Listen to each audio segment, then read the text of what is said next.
Hello and welcome to Box Free with Stephanie. Today I want to show you how to make some basic foods with simple ingredients from scratch, and I hope you discover cooking box free is fast and delicious. So let's cook together.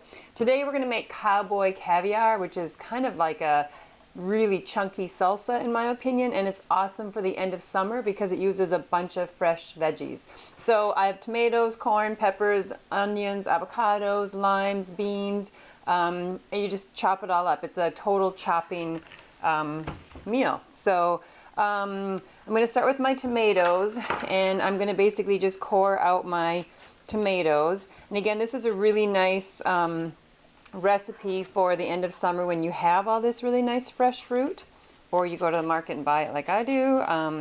But it's nice, of course, to use up all of your gorgeously fresh vegetables. Okay, so, and you really want a nice sharp knife.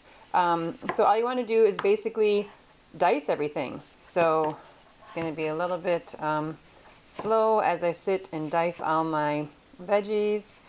And my recipe is always something I don't really follow as far as amounts. So my recipe says 3 tomatoes, and as I'm sitting here looking at my 3 tomatoes, like, I'm just sure I'm not going to cut them all up because I don't want more than this, and I'm pretty sure 3 tomatoes would just be way too much. So I'm going to just do 2 and then see how that goes.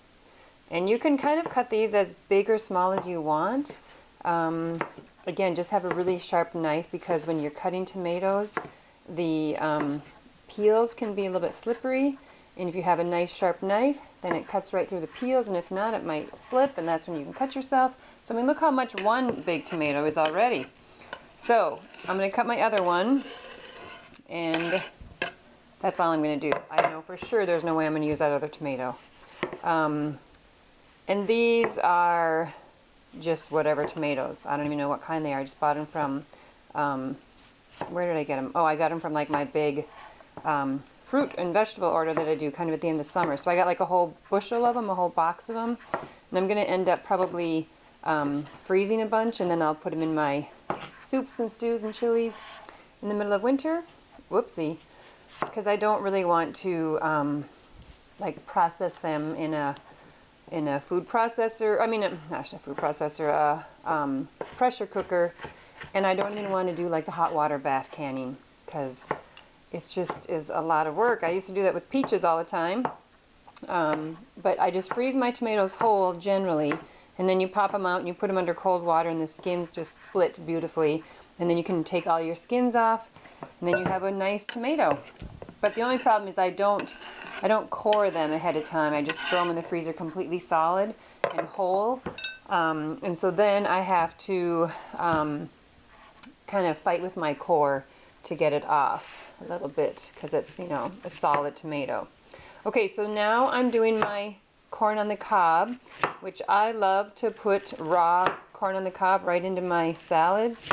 And you can cut this off any way you want. I used to go this way, straight down, which totally works, but it's also much messier. Like the stuff just goes flying kind of all over the place. So I've discovered this is like a much neater way to do it. So my dogs don't like it because then I'm not spilling stuff all over the floor, but I like it. So I know I'm losing corn on here, which really is hard for me because I love raw, fresh corn on the cob. But look, I'm hardly getting anything. So I'm not even going to feel bad about it. Okay, so my recipe says 1 ear of corn, but like this one has this kind of wacky stuff right here. And then this was my last one. So I'm going to basically do these 2 because they were both a little bit small and not like a huge ear. And then I'm going to just see what it looks like. So when I was saying that this recipe is kind of hard to do quantities, it's because I never really pay attention to how much what the recipe is versus what I'm putting in.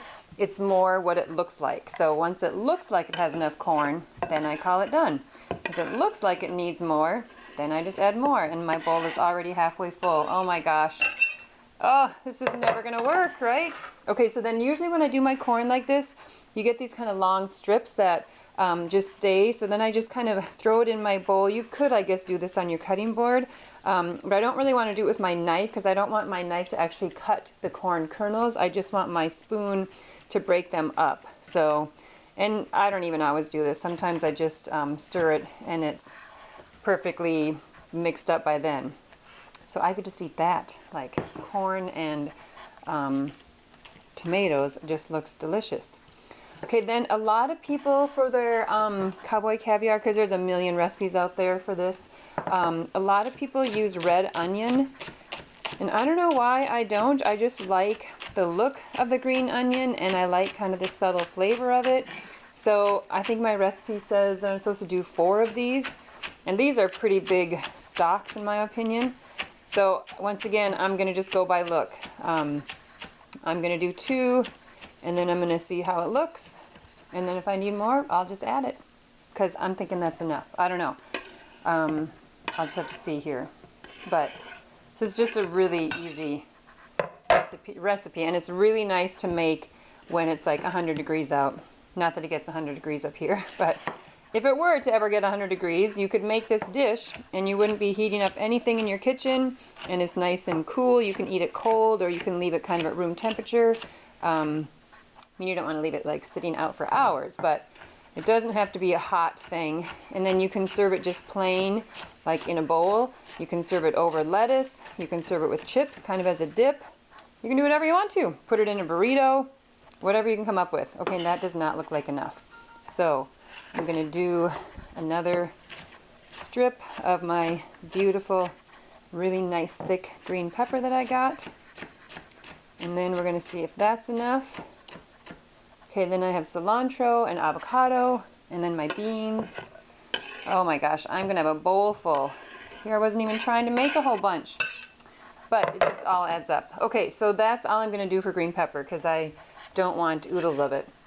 All right, then it says 2 avocados, and I have one that's like super soft, 2 that are really soft. Ugh, hopefully not too soft. So we'll see. Okay, these are all my, hang on, I'm just going to move all my rejects over to here because like this will make an awesome salad or I could just redo it tomorrow. But I just love the look of this salad. It looks so fresh and I know it's so yummy. Okay, let's see here. These feel really soft. Not too bad. Avocados are always like a total surprise. You never really know how good or bad they're going to be, which is really hard because when you're cooking, you have to just guess and hope that they're going to all turn out and be okay. So then I just go across, well, first of all, I take out any of my bad spots, just because they don't always taste the greatest, and I don't have a bowl or anything. I'm just throwing them on the counter. So I slice them down, and then I slice them across. And then I usually take my little spatula, and I just scoop them right out. And then they really, hang on, it looks like maybe just something brown. They come out pretty clean, and then I just use my spatula to get like every little bit that I can because I really like avocados. And these are just really little, so I'm definitely going to do 2 of these. But you could do 2 of this size too, but this one's just such a little one. And so we're going to see if this one turns out. Oh, it feels a little bit stiff. Ooh, not bad. Okay, so now I'm going to take out this center blackish part. And again, I don't know that you really need to, but I swear I've tasted it before. And it just doesn't, and then to pop this, you just push from the back side, and then it kind of releases, instead of doing the whole knife thing where you like whack your hand and then try not to cut it off. And so pushing from the back side is a much safer alternative. You know, because most people like, oh, hit, and then they twist it with a knife, twist the pit, and I don't know. I've done that for years, and then I discovered this other safer method, and now I don't really worry about chopping my hand off. Wasn't really worried before, but it's nice not to have to think about it, and I just cut through my skin, my avocado skin. That's all right, but this is a little bit harder to scrape out now that I have a big tear in it. Okay, so there's that. We got one more, And then I'm going to make, oh, I got to add my beans. Okay, so for beans, it's totally optional. Again, when you cook, everything is optional. It's whatever you like. But I do usually add beans to this. And I usually just add black beans because I always have those in my house. And I just personally like the look of those. So this is 1 can that's been rinsed and drained. Or let's say drained and rinsed. I can't rinse it before I drain it. Okay, so I'm not going to add the whole can even though my recipe says to. And then these are pinto beans, which is really kind of ironic because since I'm making this for the show, I was like, ooh, I should really follow the real recipe. And the real recipes out there always say to do black beans and then black-eyed peas. So I went to the store and I bought my black-eyed peas because I was going to follow the rules and like do it the way they said. And then I opened the cupboard today and it said pinto beans. So in the end, I never did buy black-eyed peas. I bought a can of pinto beans, which I could use, but they're like a really soft bean. And I think that's why they're really good for refried beans. Where like black beans are very firm.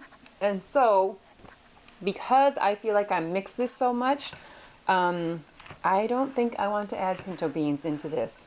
Plus, I just don't think that this color is going to be like a nice thing. Because black-eyed peas are a little bit white with that little black eye in them. So they're whiter and they just don't look so like tan. And I just don't think that I want to add them. Oh my gosh, this is looking so awesome already. And I haven't even put any dressing on. But I'm going to add a few more beans just to give it a little more oomph. And this is looking like a perfect amount. All right, so we're kind of ready to make our dressing. And for that, oh, I forgot the cilantro. Oh my gosh, I would have been so bummed. Okay, hang on. So I do my little, you can do like a little greenhouse for your fresh herbs in your fridge. You just clean them and then you can put as much as this as you want in. You take a jar or a glass and you fill it with water. This is pretty low, but you fill it with water so that these little stems are in the water. And then you take like the bag that that came in the produce and you just kind of pop it over it. And then you do like you can do it anyway, but I do a twist like this and then I usually put a little rubber band here. And then I stick it in the fridge and then this becomes like a little mini greenhouse in my fridge for my gorgeous herbs. And I don't know, I swear it makes them last longer. That was a trick I learned from somebody years ago. Anyway, it works really slick. So if you want to make a little greenhouse for your herbs, you just do it that way. Or even like a gallon Ziploc baggie also works. All right, so there's my cilantro that I didn't want to forget. Okay, now a lot of people put jalapenos, fresh jalapenos in here, and I never do. Like, I don't know, I just don't. I'm not a big fan of them just because, I don't know, like my husband, he eats hot food but doesn't always really like it as much. And so I end up putting chili powder in my dressing, which is kind of just like my own goofy way of cheating with getting a little bit of heat. Because I don't do a lot of heat in this recipe. So whatever kind of dressing you want. I am going to start with my limes. I have this little one here. And if you smash it like this, what this does inside is basically break all the pulp inside. So that in theory, when you go to, what am I going to do? Juice it. Holy smokes, my knife must be dull. Your pulp in here is already kind of broken up. So you're supposed to get more juice than if you were just like grab it and go. I should do a test on that. But that's what the pros say. That you should roll it around to break all the pulp and then juice it. So I'm not really going to measure because in this one it's all about equal portions. So in this it was all about the look and how I thought that it looked. Like it looks like it has enough corn and tomatoes, but this one is all about being equal. So I'm going to do my 2 lines here, and that's basically going to be my beginning of my equal amounts. So, and if I have extra of this dressing, that's okay, because I got extra ingredients right over there. So I'm probably in about 3 days, or 2 days when this is all gone, or tomorrow, I'll make more, and then I'll have my dressing already made. Oh yeah, this is a lot of lime juice. Oh my gosh. Oh yeah, okay, this is like way more than I was expecting. So I got more of that, more of this. It's just a lot of dressing, but we're just gonna go with it. So what I do now, generally, when I don't have half a cup in here, boy, I just can't do it. Hang on, I have got to take some of this out. So here's my itty bitty cute jar that I use for little things like this. And I just don't want that much dressing, so I want like that much dressing. So now I've got some gorgeously fresh squeezed lime juice that I'll use later. Okay, so now I'm gonna do equal amounts of, oh, and I actually have little lines on here. I was just gonna guess, but I don't even have to guess. Equal amounts of olive oil and lime juice. Okay, so now I'm up to half a cup, which I'm really glad I took some of that lime juice out. That would have been just way too much. Okay, then honey, and isn't this just the cutest little jar of honey? Oh my gosh, I just think it's such a cute shape. I usually do equal amounts of honey, so I'm gonna go for a good amount here because I have quite a bit of dressing. Oh, that seems like a lot. Again, this is to taste. I just got it all over my adorable jar. Oh boy. And that's all I'm gonna do. I don't even know how much that was. But it did raise it up. Where's my little measuring things? Lost them. Oh, it didn't raise it up very much, but that's okay. I just am gonna shake it up and taste it before I get too crazy. Okay, so then, you know, based on like a third of a cup, and a quarter cup honey, because that's what my recipe actually says, then I add like a teaspoon of salt, a teaspoon of chili powder, and what's this? Garlic powder. A little bit of garlic powder. You know, actually, I'm not going to do the garlic powder. Again, sometimes I just don't feel like following the recipe the same, and I don't always like this to be really garlicky and strong that way. So then you just have to shake this to get your honey all worked in, because this isn't warm at all, and I can see my big glob of honey. So sometimes I try definitely not to use cold limes, because then this would be really cold and it would take forever for my honey to get incorporated. But now with my chili powder in there, it's this nice red. Oh, come on, honey, get in there. Okay, I might have to call it quits pretty soon. Oh, I gotta taste it. That's what I'm gonna do. Okay. So normally I just do this right off the lid. So I like the lime and the olive oil and the honey. My olive oil is tasting a little bit strong today, so I maybe should have used peanut oil, but I don't know. I think once I put it on all my amazing veggies, it'll be just fine. Okay, and it's definitely sweet enough. So, I don't know I'm going to do all of it right now. I'm going to just throw some on. I think I did everything on there. Stir it around really well. Oh my gosh, this looks so beautiful. And then I'm going to taste it, and then that's going to determine whether I need more dressing. But boy, it's looking really saucy, so I don't think I'm going to dress it anymore. So now I have extra lime, extra dressing. I'm going to be a happy camper for a while here. Okay, and that's it. So there's like zero cooking. It's all chopping, all fresh stuff. It looks so amazing, doesn't it? Oh my gosh, I'm trying to get like every little thing. I gotta get an avocado and a green pepper, oh, and a tomato. All right, here we go.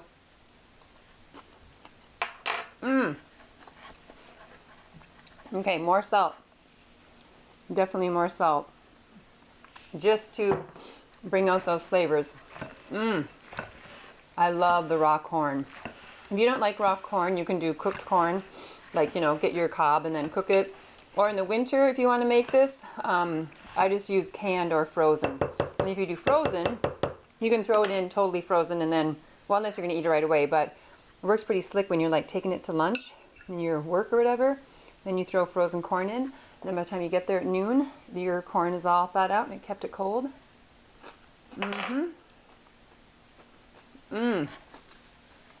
Okay, so I like my stuff super limey, so I'm going to add a little more fresh lime juice, because I don't want to just keep salting it, but I'm expecting like this pow of a flavor, and I haven't quite gotten there yet. So because my avocado is nice and ripe and my tomatoes are, it's getting really saucy and stirred. Like it looks like it's got a lot of dressing on it, but I think that's it. All right, I'm gonna call it done. So, there you go. Cowboy caviar with any fresh ingredients that you have and as much of the quantity as you want. So thank you very much for watching Box Food with Stephanie. I hope you like the show. I hope you try Cowboy Caviar and make it with whatever quantities and proportions that your family loves, and hope they all love it.